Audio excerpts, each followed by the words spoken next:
नमस्कार, welcome to one more episode of what does this data say. ये data क्या कहता है। आज का एपिसोड थोड़ा सा फ़र्क है। ये किसी एक विशेष टॉपिक पर नहीं है, बट कुछ खबरें जो पिछले हफ्ते महीने में आ रही थी, वो एक डिस्टर्बिंग सा ट्रेंड नज़र आता है मेरे को। तो इसलिए मैंने सोचा आपसे शेयर करूं और हम सब मिलके ये सोचें कि क्या हम चुप रहना, हमारे पास ऑप्शन है इन सब चीज़ों का, इनका क्या इफ़ेक्ट आज हो रहा है और क्या इफ़ेक्ट होगा इन सब का आने वाले समय में। तो आइए शुरू करते हैं आज का एपिसोड। इसमें मैंने जो सेलेक्ट की हैं खबरें वो दो तीन तरह की हैं। पहला तो जो बहुचर्चित न्यूज़ है, जिसका इन्फोसिस के बारे में, जो कि पंचजन्य एक मैगज़ीन में एक आर्टिकल उन्होंने टारगेट किया है, तो उसके बारे में कुछ बात करेंगे। दूसरा है कि स्टेट पुलिस ज़्यादातर केस जो उन्होंने किए हैं देशद्रोही और इनके खिलाफ, वो कोर्ट में ये केस हारते क्यों हैं। ये एक ट्रेंड भी बढ़ता जा रहा है। फिर बात करेंगे कुछ अजीबोगरीब जजमेंट्स की जो यूपी से आई है, यूपी हाई कोर्ट से आई हैं, उसके बारे में चर्चा करेंगे। और चौथी है सुप्रीम कोर्ट की लगातार फटकार जो पड़ रही है सरकारों को, उसके बारे में, खास करके पिछले हफ्ते जब सुप्रीम कोर्ट ने कहा कि सोशल मीडिया जो है वो एक फेक न्यूज़ फैला रहा है और कम्युनल ओवरटोन्स हैं इस मीडिया पर, और इसके बारे में सरकार क्या कर रही है। लास्ट में अगर समय बचा इस एपिसोड में तो बात करेंगे जॉब रिजर्वेशंस की कि ये किस तरफ बढ़ता जा रहा है। तो शुरू करते हैं आज का एपिसोड। अभी पिछले हफ्ते एक आर्टिकल छपा था, एक मैगज़ीन है पंचजन्य, उसमें इन्फोसिस के खिलाफ एक सज्जन है जिनका नाम है चंद्र प्रकाश, उन्होंने ये आर्टिकल लिखा था। ये मैं हेडलाइंस आपको दिखा रहा हूँ जो पिछले दिनों अखबारों में और सोशल मीडिया पर आई थी कि इन्फोसिस को जोड़ा गया है टुकड़े टुकड़े गैंग से और कहा है ये नक्सल को सपोर्ट करते हैं और इस कंपनी की वजह से जो टैक्स पेयर का ट्रस्ट है या जीएसटी पेयर का ट्रस्ट है वो सरकार में ख़त्म होता जा रहा है, इसलिए ये एंटी नेशनल है और ये बाहर की कंपनियों के लिए ज़्यादा काम अच्छी तरह करते हैं बनस्पत के हिंदुस्तानी सरकार के लिए। तो ये काफ़ी कुछ इसमें लिखा गया जो आप सबने देखा भी होगा, पढ़ा भी होगा। इसका खंडन जो मोहनदास पाई हैं, जो एक्स सीएफओ थे इन्फोसिस ने, उन्होंने किया है। हालांकि मोहनदास पाई जो हैं वो एक सरकार के समर्थक हैं, लेकिन इस बार जब बात उन पर आ गई है तो उन्होंने इस बात के अगेंस्ट भी लिखा है। ये है उस मैगज़ीन का पहला पेज जिसमें ये आर्टिकल है साख और आगात। इसका मतलब होता है रेपुटेशन एंड हार्म, और इन्फोसिस पर इन्होंने कई सारे आरोप लगाए हैं। पहली चीज़ उन्होंने कहा है कि ये फेक न्यूज़ फैलाने वाली ऑल्ट न्यूज़ कंपनी को सपोर्ट करते हैं, ये दी वायर को सपोर्ट करते हैं और जो कि प्रोपेगेंडा वेबसाइट है, और इन्फोसिस फाउंडेशन द्वारा शहरी नक्सलियों को ये पुरस्कार देते हैं। अमेरिका के विश्वविद्यालयों में हिंदू विरोधी प्रोजेक्ट का समर्थन करते हैं और कंपनी के एचआर विभाग में मार्क्सवादियों की संख्या काफ़ी है। ये इस पर इल्ज़ाम लगाया है इस जो मैगज़ीन है। इस मैगज़ीन के एडिटर हैं हितेश सरकार, जो कि एक मीडिया पर्सन है और ये इंडिया टुडे वगैरह में भी काम कर चुके हैं। और उन्होंने अपने ट्वीट में ये कहा कि हम अपने स्टेटमेंट्स जो हमने दिया है उस पर हम स्टैंड लेते हैं, स्टैंड बाई करते हैं, और अगर इन्फोसिस को ऑब्जेक्शन है तो वो इसका जो है खुलासा करे आके कि उन्हें क्या ऑब्जेक्शन है। जो लोग आईटी से संबंध रखते हैं और आईटी कंपनियों से हैं, उन्हें पता होगा कि ये जो प्रोजेक्ट्स हैं इतने बड़े होते हैं कि इनमें बहुत साल लगते हैं ये स्टेबलाइज होने में, और इसमें सरकार का भी सहयोग बहुत ज़रूरी होता है। खैर उसमें मैं नहीं जाऊंगा, फ़िलहाल टॉपिक इसी पर है। तो अगले स्लाइड में ये आप देखेंगे ये हैं जो प्रकाशन कंपनी है, जो पब्लिशर है वो भारत प्रकाशक दिल्ली है, जो कि पंचजन्य को पब्लिश करती है। और जैसे मैंने कहा, इस आर्टिकल के जो लिखने वाले हैं वो चंद्र प्रकाश। इसमें जो आप डायरेक्टर्स की लिस्ट देखेंगे तो वो ज़्यादातर लोग, हालांकि पीछे उन्होंने कहा था कि हम आरएसएस से कोई लेना देना नहीं है, बट आप अगर इसमें देखेंगे तो ये सब एक क्लोज्ड ग्रुप है ऑफ डायरेक्टर जो आपस में कहीं और कंपनी में भी रिलेटेड हैं और आरएसएस के से बहुत संबंध है इन लोगों के, और अच्छी पोस्ट पर हैं ये लोग दिल्ली में। तो जो प्रकाशक जो कि एक आरएसएस का सपोर्ट ग्रुप है, तो अगर वो इसे सपोर्ट नहीं करते थे तो इन्होंने पब्लिश क्यों करने दिया, ये मेरा एक सवाल है। एक शख्स हैं जिनका मैं विशेष नाम लूँगा, जो कि इस भारत प्रकाशन के डायरेक्टर हैं। इनका नाम है उमेश उपाध्याय, और इनकी लिंक्डइन पर अगर आप प्रोफाइल देखेंगे तो ये हैं president and media director Reliance industries से। और ये रिलायंस से अगर ये वहाँ नहीं है तो इन्होंने एटलीस्ट अपना प्रोफाइल अपडेट नहीं किया है लिंक्डइन पर। तो ये एक रिलायंस कंपनी के बहुत ऊंचे पद अधिकारी हैं, और ये भारत प्रकाशन के भी एक डायरेक्टर हैं। तो कहाँ जाके एक कंपनी जो इन्फोसिस के खिलाफ लिख रही है वो प्रकाशक इसको पब्लिश करती है, और उसमें से डायरेक्टर्स एक प्राइवेट बहुत बड़े कॉन्ग्लोमरेट के ग्रुप से वहाँ के मीडिया डायरेक्टर बैठे हुए हैं। इसमें एक और चीज़ है कि हितेश सरकार जो कि एडिटर हैं पंचजन्य के, उन्होंने एक ट्वीट किया था, ये मैं ट्वीट दिखा रहा हूँ, और उसमें उन्होंने लिंक दिया था कि भाई इतना हल्ला गुल्ला क्यों मच रहा है, आप लोग ये आर्टिकल पढ़ लें। और अगर आप देखेंगे, उसको क्लिक करेंगे तो वो आर्टिकल पंचजन्य की वेबसाइट पर नहीं है, बल्कि जियो न्यूज़ की वेबसाइट पर है ये, जो कि एक रिलायंस कंपनी है। तो यहाँ पे क्या हो रहा है, कौन किसको बदनाम कर रहा है, ये जानना बहुत मुश्किल है। हालांकि इसका खंडन बहुत हुआ है और पब्लिक आउटरीच भी हुआ है, बट ये एक अटेम्प्ट होता है बड़ी बड़ी नामी कंपनियों को बदनाम करने के लिए। अब चलते हैं दूसरी खबर की ओर, जो कि जुडिशरी से जुड़ी हुई है। ये इलाहाबाद हाई कोर्ट की एक टिप्पणी है एक केस में, जो कि मैं बताऊंगा आपको क्या केस था। Nothing convincing argued on behalf of state, Allahabad high court grants bail to man booked under UP love jihad law. UP में एक लव जिहाद का लॉ एनेक्ट किया गया था, उसके तहत इन सज्जन को गिरफ्तार किया और ये 6 महीने जेल में रहे। इनकी बेल एप्लीकेशन नीचे कोर्ट ने खारिज की थी, फिर ये हाई कोर्ट में आए, और हाई कोर्ट की ये टिप्पणी है वहाँ की सरकार या पुलिस के लिए। ये जो आदमी था, इसका नाम था मोतीलाल, और ये यूपी गवर्नमेंट से केस लड़ रहा था, और एक बड़ा छोटा सा जजमेंट, हार्डली 1 पेज का, जो जज साहब थे उन्होंने इसको दिया, और उन्होंने ये बेल इसको दे दी, क्या कि इसमें कोई भी किसी भी तरह से कोई केस है ही नहीं, और ये कोई आर्ग्यू किया नहीं। तो ये एक ट्रेंड सा बनता जा रहा है कि आप किसी को भी पकड़ लें, उसको 2, 4, 6 महीने जेल में डाल दें, और वैसे भी बेल होगी भी तब भी वो जेल तो भुगत के आएगा ही। जो तीसरी खबर है वो भी इलाहाबाद हाई कोर्ट की ही है। वहाँ पे पुलिस के खिलाफ जो था एक फटकार सी लगी थी, यहाँ पे जज साहब ने एक जजमेंट दी है।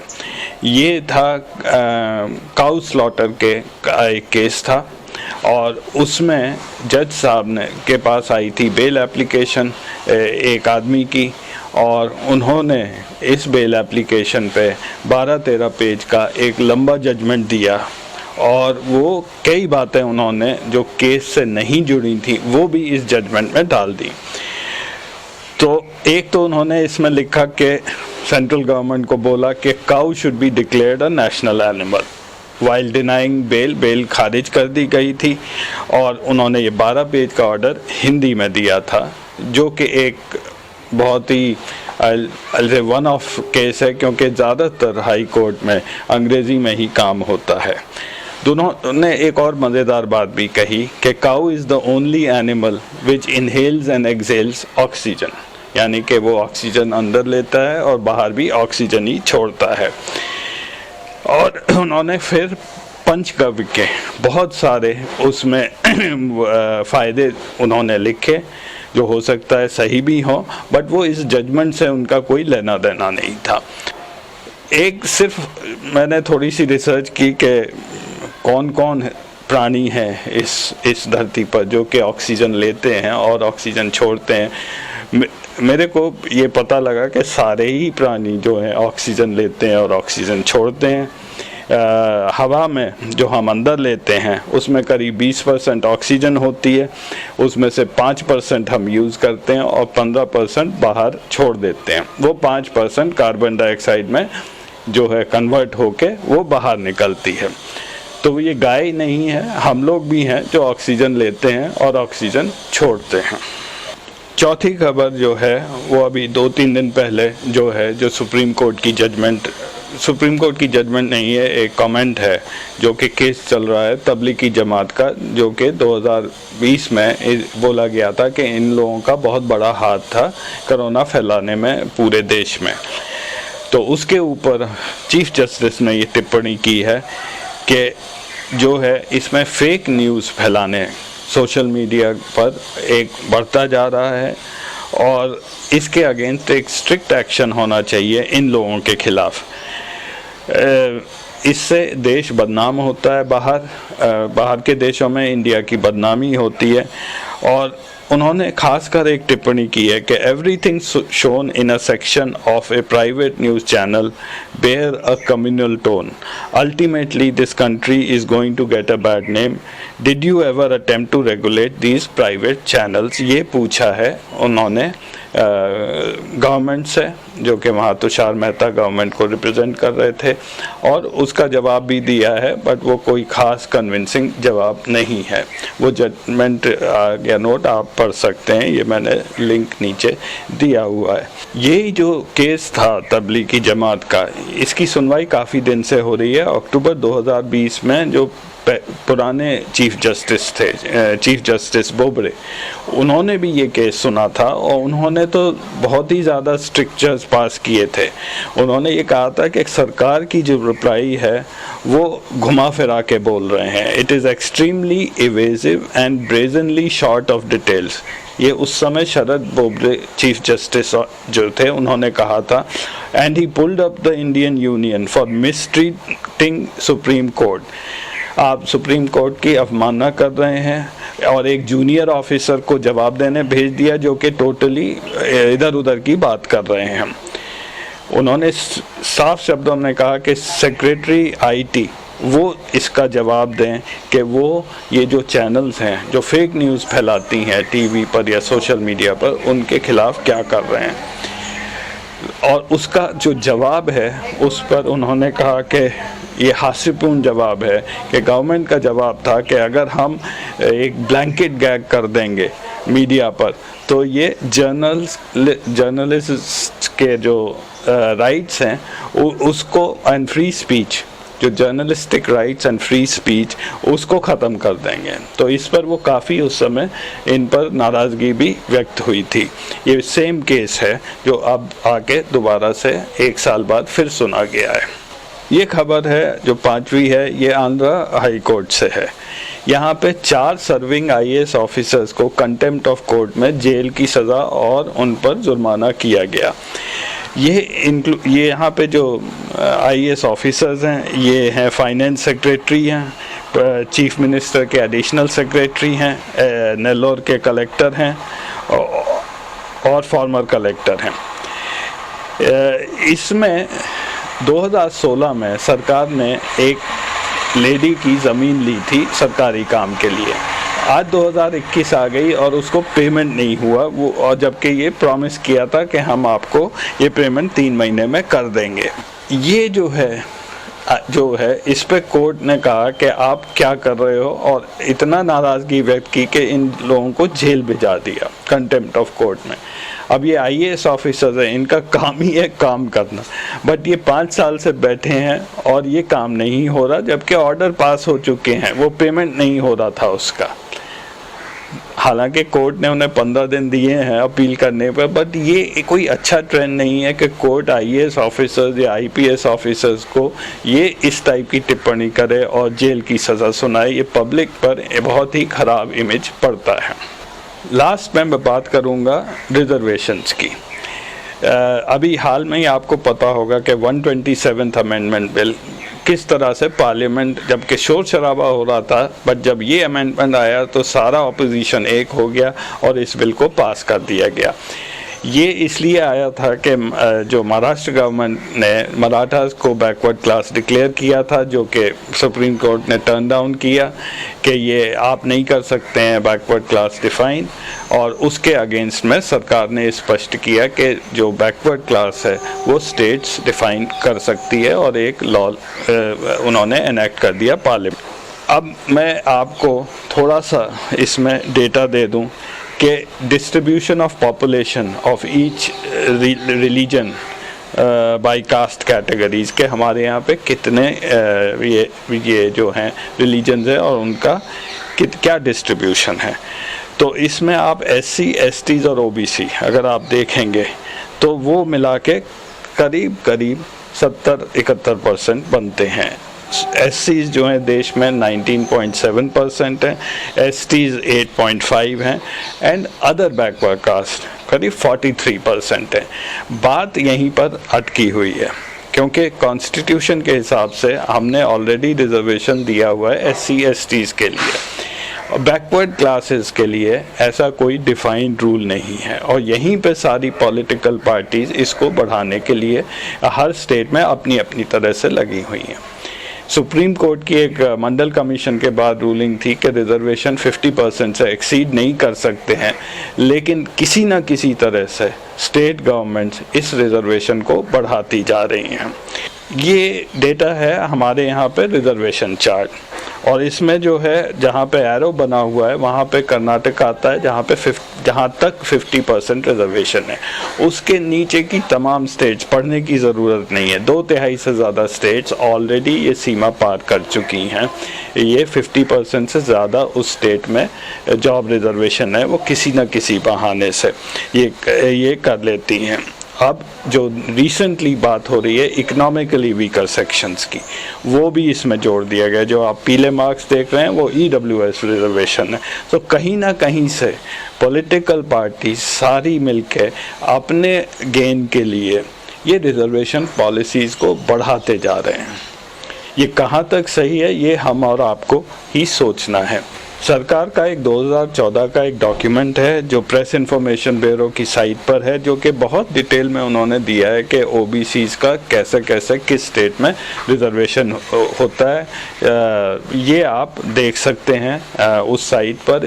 इसको मैं यहाँ पर नहीं प्रेजेंट करूँगा, लेकिन इसके खिलाफ ये जो रिजर्वेशन पॉलिसी है इसके खिलाफ भी सुप्रीम कोर्ट में कई केसेस चल रहे हैं तरह तरह के। और फिलहाल उन्होंने पिछले महीने ये पूछा भी है कि स्टेट्स को, क्या आप लोग बताइए क्या ये 50% रिजर्वेशन लिमिट हटनी चाहिए या नहीं। और ये भी पूछा है कि कितने जनरेशन्स तक ये रिजर्वेशन चलता रहेगा। तो ये एक टाइप का डिबेट चल रहा है, इस पर अभी कोई जजमेंट नहीं आई है, बट धीरे धीरे ये रिजर्वेशन बढ़ने की वजह से सुप्रीम कोर्ट में भी थोड़ी परेशानी व्यक्त की। यूनियन गवर्नमेंट ड्यूटी बाउंड है बैकवर्ड क्लास का वेलफेयर करने के लिए, ये कॉन्स्टिट्यूशन में हमारे में लिखा गया है। बट उसी समय at the same time there is article 14, 15, 16 जो कि इक्वालिटी ऑफ अपॉर्चुनिटी की बात करता है कि there shall be equality of opportunity for all citizens, no citizen on the ground of religion, race, caste, sex, descent, place of birth, residence or any of them be eligible or discriminated against। कि आप कहाँ रहते हैं, आपका religion क्या है, इसमें कोई डिस्क्रिमिनेशन नहीं होना चाहिए। लेकिन आगे चल के इसी सेक्शन में एक क्लॉज और भी है जिसे 16.4 बोलते हैं कि nothing in this article shall prevent the states from making any provision for the reservation of appointments or post। तो एक तरफ तो उसमें कहा है कि यहाँ पे डिस्क्रिमिनेशन नहीं होगा, लेकिन आप बैकवर्ड क्लास के लिए लॉ बना सकते हैं, ये हमारे संविधान में है। तो इसी का फ़ायदा उठाकर ये डिबेट चलती आ रही है।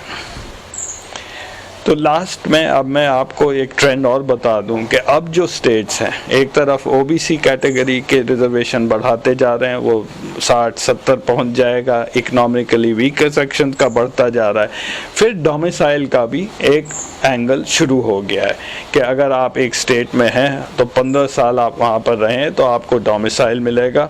और टिपिकली रिजर्वेशन गवर्नमेंट में बात हो रही है 70 से 80% के बीच में। इसमें कुछ स्टेट्स ने लॉ भी एनेक्ट कर दिया है, लाइक हरियाणा ने पिछले महीने एक लॉ पास किया पिछले साल के 75% जो है वो लोकल आप लेंगे 50,000 की सैलरी तक। आंध्रा में 75% आपको लोकल लेना है, सैलरी कैप नहीं है। झारखंड भी 75% सैलरी 75% रिजर्वेशन 30,000 सैलरी तक। तेलंगाना में 80% of semi skills and 60% of skill job, ये लोकल्स के लिए। Madhya Pradesh 70%, Karnataka 75%, Maharashtra 50% for supervisory staff, 80% of total employ should be from local Maharashtra. और उन्होंने एक स्टेप आगे भी बढ़ गए हैं कि मराठी स्पीकिंग पीपल, उनकी भी रिजर्वेशन है। तो वो जाके कर्नाटक में जो बेलगांव का एरिया है जहाँ मराठी ज़्यादा बोली जाती है, उनको भी महाराष्ट्र में उन्होंने रिजर्वेशन देने की बात की है। ट्रेंड देखेंगे तो एक तरह से सरकारी कैप के पास पहुंच चुके हैं। इसमें अब ये सारे केसेस सुप्रीम कोर्ट में हैं, इन पे कोई जजमेंट नहीं हुआ है, इम्प्लीमेंट भी नहीं हुए हैं। लेकिन ये सिर्फ अपने वोट बैंक को खुश करने के लिए ये लोग ऐसे लॉज निकालते रहते हैं, हालांकि स्टेट गवर्नमेंट खुद भी सीरियस नहीं होती हैं इनको इम्प्लीमेंट करने के लिए। This is a very inward thinking for पेटी गेन्स। आज से 50 साल के बाद अगर ये चलता रहा तो हम कहाँ होंगे, किस टाइप का रिजर्वेशन होगा। अगर मैं जाके कंपनी खोल रहा हूँ हरियाणा में और कोई कहे 80% आप लोकल लो, भैया पैसा मेरा है, कंपनी मेरी है, मैं जहाँ से चाहूँगा लूँगा। सेकेंडली, क्यों आप कतराते हैं ट्रैवल करने में, क्यों रिजर्वेशंस? और ये बढ़ते बढ़ते अब प्राइवेट सेक्टर के ऊपर भी आ गए, क्योंकि सरकार जॉब्स नहीं क्रिएट कर पाई है। पिछले 2-3 साल आप देखेंगे जीडीपी ग्रोथ बहुत ही पुअर रही है, जॉब क्रिएशन नहीं हुआ है। रिजर्वेशन पॉलिसी से ट्राई कर रहे हैं कि हम खुश करें वोटर्स को, और वहाँ पे जब ये पूरा हो गया तो अब प्राइवेट सेक्टर के पीछे। तो ये देश किस तरफ बढ़ रहा है? और आप अगर लॉन्ग टर्म में सोचें तो यहाँ से क्या ब्रेन ड्रेन नहीं होगा? जो 10-20% जॉब्स बची हैं उसके लिए कितने लोग लड़ेंगे?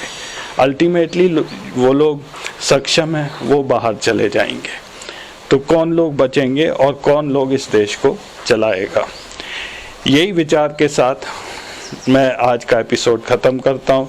इस पर ज़रूर सोचिए और ये भी सोचिए क्या हम सबको चुप रहना है। आप समर्थक हैं तब भी आप सोचिए, और अगर आप समर्थन नहीं करते हैं तब तो ज़्यादा सोचिए। नमस्कार।